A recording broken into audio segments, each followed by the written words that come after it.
भोजपुरी सिंगरों में किनके गाना पर रील बनाना आपको अच्छा लगता है? पवन सिंह के और खेसारी लाल के। अच्छा, पवन सिंह और खेसारी लाल के जादू के। हाँ। अच्छा, अपने कब का? शिवानी सिंह। शिवानी सिंह कौन सी क्लास में पढ़ती हैं आप? आंगनबाड़ी में। अच्छा, आंगनबाड़ी में पढ़ती है। 3 कट्ठा लुआ आडेर कट्ठा भट्टा तू एक कट्ठा बोतिया धनिया ए जान हम। दोस्तों, सोशल मीडिया का जमाना है। कोई अश्लील गाना गा के वायरल हो जा रहा है तो कोई अपने तन और बदन दिखाकर वायरल हो जा रहा है। वैसा ही एक जो 5 वर्ष की लड़की है वायरल। 5 वर्ष की नहीं, 4। अच्छा, 4 वर्ष की लड़की है जो पवन सिंह के गाने पे रील बनाकर जो काफ़ी वायरल हो गई है। तो आइए थोड़ा इनसे हम बातचीत करते हैं। क्या नाम पड़ेगा आपका? शिवानी सिंह। शिवानी सिंह कौन सी क्लास में पढ़ती हैं आप? आंगनबाड़ी में। अच्छा, आंगनबाड़ी में पढ़ती हैं। हाँ। अच्छा, रील आप कब से बनाती हैं?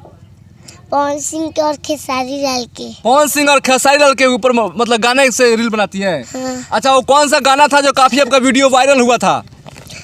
थोड़ा डांस कर दिखाइए और सुनाइए।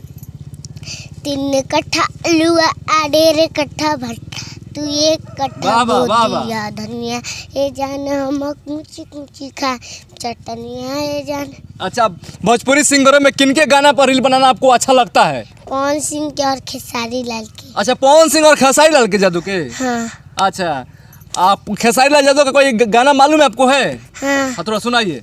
मोरे राजा के 2 ताला बादा वाला खिड़की आवाज झुरु झुरु लागेला। अच्छा, टाइम आप कैसे निकाल लेती है? जैसे पढ़ने कितने बजे जाती हैं आप? 10 बजे। 10 बजे के बाद में आती है तो रील बनाती हैं। कोई सिखाता है कि आप खुद मोबाइल पर देख कर सीखती हैं? मोबाइल में देखकर। मोबाइल में देख कर। हाँ। अच्छा, अभी कोई फिल्म में और मान के चले खेसारी लाल जादू या पवन सिंह यहाँ से ऑफर आता है फिल्म में काम करने के लिए, तो किनके साथ काम कीजिएगा आप? पवन सिंह के और खेसारी लाल के। खेसारी लाल पवन सिंह के। हाँ। तो देख सकते हैं दोस्तों, मात्र 4 साल की लड़की है जो काफ़ी वायरल जो इनका है वायरल है। और इनके माता जी हैं, आइए उनसे हम बातचीत करने का प्रयास करेंगे। क्या नाम पड़ी चाची राउत? सीता देवी। राउत लड़की तो खूब वायरल हो गई बाड़ी, क्या कहें हम? का कहम, सब दर्शन लोग के प्रणाम नमस्ते। ऐसे हमारे वीडियो देखत रहे लेकिन आ सब्सक्राइब करते लाइव करे लेकिन पवन सिंह से खेसारी लाल जी थे गिनती करतानी। ये लोग के प्रणाम करतानी जो हमारे बेटी एक वीडियो लेकिन देखी लगिन आ लाइव करे लेकिन आगे बढ़ाए लेकिन मासूम बच्चा कहते हम पवन सिंह के और खेसारी के साथ में काम करें तो लोग हमारे बच्चा के काम देस हमारे बेटी के साथ बोलावस। हाँ। अच्छा, कब से मतलब रील बनावेली? 4-5 महीने से बनावली। 4-5 महीने? हाँ, 4-5 महीने से। के सिखावेला? ये खुद सीखेली मोबाइल देख देख के। अच्छा, मोबाइल देख के। हाँ। अच्छा, मोबाइल इनको बड़का किन के दे दिए हैं रील बनाने के लिए? ना मैंने फोन करी नहीं, कोई फोन आवेला फोन करी नहीं, ये मोबाइल ले ली आ वीडियो देखेली डांस करेली। अच्छा, एक और पवन सिंह के गाना पर थोड़ा डांस करके दिखा दीजिए। के करे सटल बट्टी कुलिया राजा कह खा के की वाह वाह। या हमारे। अच्छा, खेसारी लाल आप पवन सिंह से क्या कहिएगा आप? खेसारी लाल के प्रणाम, पवन सिंह के प्रणाम। हाँ। हमको लाइक करिए, हमको सपोर्ट करिए, हमको काम दीजिए, हमको को बुलाइए। हाँ, काम करना है फिल्म में। हाँ।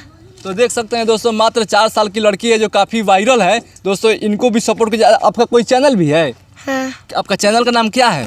छोटी शिवानी सिंह वायरल। छोटे सिंह शिवानी सिंह वायरल। हाँ। तो वहाँ पे जाइए और इनका भी चैनल सब्सक्राइब कीजिए और लाइक कीजिए और शेयर कीजिए। दोस्तों, फिर मिलेंगे दूसरे वीडियो में। जब तक के लिए जय हिंद और जय भारत। 3 कट्ठा लुआ आडेर कट्ठा भट्टा तू एक कट्ठा बोतिया धनिया ए जान हम कुची कुची खा चटनिया।